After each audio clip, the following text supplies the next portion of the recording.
नमस्कार मित्रांनो. माझं नाव आहे भालचंद्र. मराठी ज्योतिष कट्ट्यामध्ये आपल्या सर्वांचं स्वागत आहे. आजच्या व्हिडिओमध्ये आपण चर्चा करणार आहोत.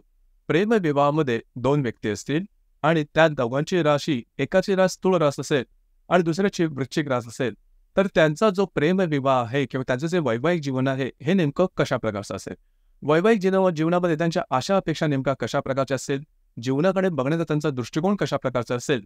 त्यांच्या आवडीनिवडी कशा प्रकारच्या असेल? एकंदरीत त्यांचं व्यक्तिमत्व किंवा संपूर्ण त्यांची जी पर्सनॅलिटी आहे, ही नेमकी कशा प्रकारची असेल? या सर्व संदर्भातली खुलासेवार चर्चा आपण या व्हिडिओमध्ये करणार आहोत. आपलं हे जे चॅनल आहे मराठी ज्योतिष कट्टा, या चॅनलद्वारे मेष राशीपासून ते मीन राशीपर्यंत सर्व ज्या 12 राशी आहेत, या सर्व 12 राशी परस्पर प्रेमविवाहात असतील, तर त्यांचं जे वैवाहिक जीवन आहे, हे नेमकं कशा प्रकारचं असेल, या संदर्भातले व्हिडिओ अपलोड होत आहेत. आपण त्याचा आनंद जरूर घ्या. तर आजच्या व्हिडिओमध्ये आपण चर्चा करणार आहोत तूळ आणि वृश्चिक राशीच्या वैवाहिक जीवनाबद्दल. तर सगळ्यात पहिल्यांदा आपण तूळ राशीबद्दल विचार करू की तूळ रास नेमकी कशा प्रकारची असेल. तूळ राशीबद्दल सांगायचं झालं तर कालपुरुषाच्या पत्रिकेमध्ये सप्तम स्थानामध्ये किंवा 7व्या स्थानामध्ये येणारी रास आहे, पुरुष रास आहे. या राशीचा जो स्वामी आहे तो शुक्र आहे. या राशीचं जे तत्व आहे ते वायू तत्व आहे आणि ही जी रास आहे ही चर स्वरूप रास आहे. या राशीचं जे चिन्ह आहे त्यावरून तुम्हाला साधारण कल्पना येईल की या राशीचं नेमकं तत्व काय आहे किंवा त्यांची जी पर्सनॅलिटी आहे ही नेमकी कशा प्रकारची असेल. तर तराजू हे या राशीचं चिन्ह आहे, म्हणजे समतोलत्व राखणारी ही रास आहे. हा त्या राशीचा गाभा आहे. समतोलत्व प्रत्येक गोष्टीमध्ये दिसून येते येईल, म्हणजे भावनेच्या संदर्भात, त्याच्या चालण्या वागण्या बोलण्यामध्ये, भावनिक किंवा जगाकडे बघण्याचा दृष्टिकोन, आर्थिक सामाजिक सर्व गोष्टीमध्ये एक समतोलत्व राखणारी आहे, मर्यादा सांभाळणारी ही रास आहे. अगदी वागण्या बोलण्यात सांगायचं झालं तर त्यांचं जे एकंदरीत तो पेहराव असतो, हे राहण्याची जी पद्धत असते ती अर्थातच थोडी फॅशनेबल असते, परंतु सोबर असतात. म्हणजे फॅशन असते ती सोबर असते. म्हणजे रंगाच्या ज्या निवडी असतात ह्या सुद्धा जास्त डार्क वगैरे अजिबात नसते. म्हणजे डार्क फॅशन यांना तसे आवडत नाहीत किंवा ते तसे करतही नाही. वागण्या बोलण्यात सुद्धा सांगायचं झालं तर उघड्या ठेवलेल्या नळाप्रमाणे ते कधीही वाहत राहणार नाही. समोरच्या व्यक्तीशी संवाद साधण्याची कला किंवा त्याची जी एक ट्रिक आहे ती त्यांची थोडी वेगळी असते. म्हणजे समोरच्या व्यक्तीच्या फ्रिक्वेन्सीपर्यंत जाणं, त्याच्या पातळीपर्यंत जाऊन नंतर त्याच्याशी बोलणं. म्हणजे समोरच्या व्यक्तीचे विचार थोडेसे वेगळे असतील तरी पण ते त्याच्या पातळीपर्यंत जातील आणि बोलतील. त्याच्यामुळे समोरच्या व्यक्तीवरती त्याचा एक वेगळाच परिणाम होऊन जातो आणि एक आपलेपणा निर्माण होतो. म्हणूनच तुळ राशीच्या व्यक्तीचं जे व्यक्तिमत्व असतं समाजामध्ये ते खूप चांगलं असतं. व्यक्ती म्हणून या राशीची जी माणसं असतात त्यांचा जो स्वभाव असतो, त्यांचा जो एकंदरीत दृष्टिकोन असतो तो खूपच चांगल्या प्रकारचा दिसून येतो. आकलनशक्ती, ग्रहणशक्ती सुद्धा या राशींमध्ये खूपच चांगल्या प्रकारची दिसून येते. यांची जी बुद्धी असते ती सुद्धा रास चांगली असते, अर्थात वायू तत्वाची रास आहे, तर बुद्धिमान अशा प्रकारची ही रास दिसून येते. करिअरच्या बाबतीमध्ये सुद्धा सांगायचं झालं तर कष्टकरी अशी ही रास आहे. कष्ट करणारी आहे, कंटिन्युअस कष्ट करणारी आहे, बौद्धिक आणि शारीरिक दोन्ही कष्ट पेलवणारी अशा प्रकारची ही रास आहे आणि स्वतःचा एक शेड्यूल सांभाळणारी आहे, स्वतःचा आब सांभाळणारी ही रास आहे. म्हणजे एकंदरीत त्यांच्या संपूर्ण व्यक्तिमत्वामध्ये ज्या 12 राशी, त्या 12 राशींचं जे महत्त्वपूर्ण योगदान आहे ते या राशीमध्ये तुम्हाला दिसून येईल. म्हणजे प्रत्येक राशीची जी विशेषता आहे ती विशेषता या राशीमध्ये निश्चित दिसून येईल. मग एवढं असून सुद्धा या राशीमध्ये जो प्रॉब्लेम आहे तो नेमका कोणता आहे? लक्षात घ्या, कुठलीच राशी सर्व गुणसंपन्न असं मात्र नाही. मुळात या राशीमध्ये सुद्धा सगळ्या राशीचे चांगले गुणधर्म असतात, परंतु एकच गुण असतो हा या सगळ्या गुणांवरती विरजण टाकणार असतो.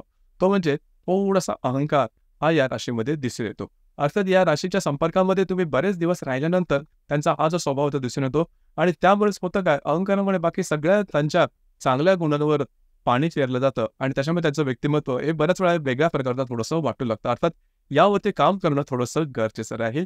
यानंतर आपण चर्चा करणार आहोत वृश्चिक राशीबद्दल. वृश्चिक राशीबद्दल सांगायचं झालं तर कालपुरुषाच्या पत्रिकेमध्ये 8व्या स्थानामध्ये येणारी रास आहे, स्त्री रास आहे. या राशीचा जो स्वामी आहे तो मंगळ आहे. या राशीचं जे तत्व आहे ते जलतत्व आहे आणि ही जी रास आहे ही स्थिर स्वरूप रास आहे.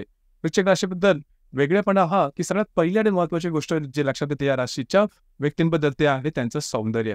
यांचे जे सौंदर्य थोडंसं तिखट आणि मादक आहे आणि दिनखेच अशा प्रकारचं सौंदर्य हे वृश्चिक राशीच्या व्यक्तींमध्ये दिसून येतं. अर्थात याचा स्वभावही साधारण तशाच प्रकारचा असतो. सिक्रेटिव्ह असतात, मनातल्या गोष्टी लवकर सांगत नाहीत. एखाद्या व्यक्तीबरोबर मैत्री करायची असेल तर त्याला नीट समजावून घेतील आणि एखाद्या व्यक्तीवरती विश्वास ठेवायचा असेल तर त्याचं मोजमाप स्वतःच्या मापदंडाने करतील. म्हणजे इतर कोणी सांगतात म्हणून एखाद्या व्यक्तीवरती विश्वास ठेवतील असं मात्र अजिबात नाही. यांच्या मनातली, यांच्या हृदयातली गोष्ट तुम्हाला कधीही समजणार नाही. अर्थात वाणी खूप चांगली असते, कधी कधी तिखट सुद्धा होते, परंतु यांच्याबद्दल एक थोडासा वेगळा एक परसेप्शन म्हणा किंवा एक गैरसमज आहे. ते म्हणजे वृश्चिक राशीच्या माणसं ही तिखट असतात. तिखट असतात केव्हा तिखट होतात? ते नेहमीच तिखट नसतात. कारण ही जी रास आहे ती स्त्री रास आहे. त्याच्यामुळे तिखटपणा तसा येत नाही. मात्र जे तुम्ही आहात त्यापेक्षा जर का तुम्ही वेगळं यांना तुम्ही दर्शवलं आणि तुमचा जो वेगळेपणा आहे, तुमचा जो खोटेपणा आहे, त्याचा बुरखा कधी फाटला गेला आणि तुम्ही नेमके कसे आहात हे जर का त्याला समजलं, तर अर्थातच मग थोडंसं विश्वासाला तडा जातो आणि मग त्यांनी तुमच्याबद्दलचे जे विचार केलेले असतील त्याला सुरंग लागतो आणि मग त्यांच्या विचारांतला जो तिखटपणा आहे तो त्यांच्या जिभेवर येतो. अर्थात कायम ते तिखट असतात असं अजिबात नाही. कित्येक वेळा तुम्हाला दिसून येईल की वृश्चिक राशीची माणसं जी आहेत ती बोलायला खूपच चांगली असतात, लागवी असतात आणि मायाळू सुद्धा असतात. लागवीपणा आणि मायाळूपणा हा या राशीमध्ये असतो, लक्षात घ्या. पण तुम्हाला ती ही रास समजली पाहिजे. पहिली गोष्ट म्हणजे तुम्ही जसे आहात तसे जर का सामोरे गेलात आणि त्या राशीने जर का तुम्हाला स्वीकारलं तर अर्थातच ही रास तुमच्यासाठी काहीही करायला तयार होईल आणि अर्थात त्याच्या विपरीत झालं तर तुमच्या विरोधात सुद्धा काहीही करायला तयार होईल. तर ही गोष्ट थोडीशी लक्षात घेणे गरजेचं आहे. कुठल्याही गोष्टीबद्दल टोकाचे विचार हे या राशीमध्ये दिसून येतात. म्हणजेच एखादी गोष्ट नाही म्हणजे नाही, एखादी गोष्ट हा म्हणजे हा, हा प्रकार दिसून येतो. आपल्या मतावरती ठाम राहणं, आपल्या मताशी तडजोड न करणं हा भाग सुद्धा या राशीमध्ये दिसून येतो. यांना कॉम्पिटिशन जास्त आवडत नाही. स्पर्धा जर का केली तर दुसऱ्यावरती मात करून पुढे जाण्यासाठी लागणारी जिद्द, चिकाटी, महत्वाकांक्षा आणि एक जो ॲरोगन्स असते ती या राशीमध्ये खास करून दिसून येते. परंतु या राशीचं तुम्हाला या राशी यांच्या राशीच्या पोटामध्ये काय दडलं आहे हे कधीही समजणार नाही. अर्थात ही स्पेशालिटी सुद्धा असते. आपल्याबद्दल ते सहसा कुठलीही गुपितं किंवा कुठल्याही गोष्टी ओपन करत नाही. प्रत्येक वृश्चिक राशीच्या व्यक्ती या स्वतःमध्ये अशा काही प्रकारचे सिक्रेट्स येऊन चाललेले असतात ते कधीही कोणालाही शेअर करत नाही. मग समोरचा व्यक्ती कितीही जवळचा असला तरी. मात्र बाकीचं जे मी तुम्हाला सांगितलं की प्रेमळ असतात, मायावी असतात, लागवी असतात, ही गोष्ट तेवढीच करी. समोरच्या व्यक्तीवरती यांनी जर का विश्वास ठेवला तर त्याच्यासाठी सर्व जगाच्या विरोधात जाण्याची तयारी केवळ आणि केवळ या एकाच राशीमध्ये दिसून येते. म्हणजे अर्थातच खरेपणा हा या राशीकडे असेल किंवा या राशीला तुम्ही दाखवला तर तो या राशीसारखा मैत्री दुसऱ्या कुठल्याही राशी बरोबर होऊ शकणार नाही. अर्थात या राशीमध्ये एकूण जे 3 नक्षत्रांपैकी 2 नक्षत्र आहेत ही थोडीशी तिखट आहेत. विशाखा, अनुराधा आणि ज्येष्ठा ही 3 नक्षत्र या राशीमध्ये येतात. पैकी विशाखा आणि ज्येष्ठा ही जी 2 नक्षत्र आहेत ही तिखट आहेत. आणि वृश्चिक राशीबद्दल जे निगेटिव्ह गुणधर्म ऐकतो ते बऱ्याच वेळेला आपल्याला ज्येष्ठ नक्षत्रामध्ये जास्त प्रमाणात दिसतात. जसे की आपण चर्चा करतो आहोत की प्रेमविवाहामध्ये 2 राशी असतील, तुळ रास आणि वृश्चिक रास. तर अर्थातच तुळ राशीचं जे संपूर्ण व्यक्तिमत्व आहे, जगाकडे बोलायचा दृष्टिकोन त्यांचा राहणीमान आहे, हे भावलं जातं वृश्चिक राशीला. आणि वृश्चिक राशीचे जे सौंदर्य आणि कधी तो तिखटपणा आहे हा सुद्धा भावला जातो तुळ राशीला. आणि त्यामुळे ते प्रेमविवाहाच्या वैवाहिक जीवनामध्ये एकत्र येतात. अर्थात इथे 2-3 गोष्टी आहेत त्या थोड्याशा लक्षात घेणं गरजेचं आहे. तुळ राशीने त्याचा जो अहंकार आहे तिथे थोडंसं लक्ष देणं गरजेचं आहे. वृश्चिक राशीने त्याचा जो हट्टीपणा आहे, त्याचा जो तिखटपणा आहे आणि टोकाची भूमिका घेणं हा प्रकार थोडासा लक्षात घेणं गरजेचं आहे. दोन्ही राशीकरता एक कॉमन गोल सांगायचा जर वाटला तर तो ॲडजस्टमेंट.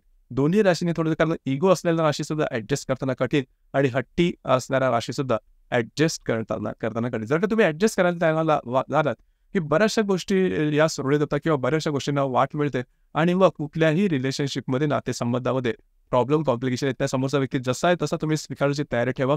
त्याच्यामध्ये जर का तुम्ही बदल घडवलेत आणि त्याला बदल करण्याचा विचार केला तर त्याचं जे व्यक्तिमत्व मूळचं आहे त्यालाच धक्का लागेल आणि तो व्यक्ती तुम्हाला एक वेगळ्याच प्रकारचा दिसू शकेल की ज्याची तुम्ही कल्पनाही केली नसेल.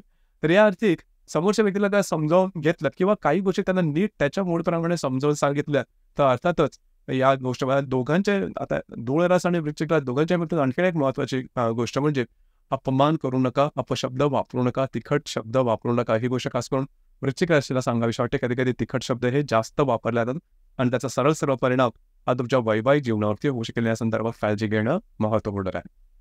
या व्यतिरिक्त समजा त्या प्रॉब्लेम कॉम्प्लिकेशनच्या पत्रिकेमध्ये येत असतील तर त्याकरता तुमची संपूर्ण कुंडली आहे ही पाहणं थोडंसं गरजेचं ठरतं. कारण ज्या राशी त्या राशी आता ज्या आपण डिस्कस केल्या 2 राशी तुळ आणि वृश्चिक या फक्त आणि फक्त चंद्रावर ठरतात. प्रत्येक कुंडलीमध्ये चंद्रा व्यतिरिक्त सुद्धा बाकी 11 ग्रह असतात आणि ते आपापल्या कुंडलीतील परिणाम करत असतात. हे परिणाम कोणते आहेत, कशा प्रकारचे आहेत, त्याचा नेमका अर्थ काय हे आपली जी कुंडली आहे ते पाहून त्याद्वारे जास्त काही सांगता येऊ शकेल. तर मित्रांनो, हे होतं प्रेमविवाहामध्ये तुळ रास आणि वृश्चिक रास असेल तर त्यांचं जे वैवाहिक जीवन आहे नेमकं कशा प्रकारचं असेल या संदर्भातली चर्चा. आपल्याला व्हिडिओ कसा वाटला आपण त्याचा कशा प्रकारे घेतला नक्की कळवा.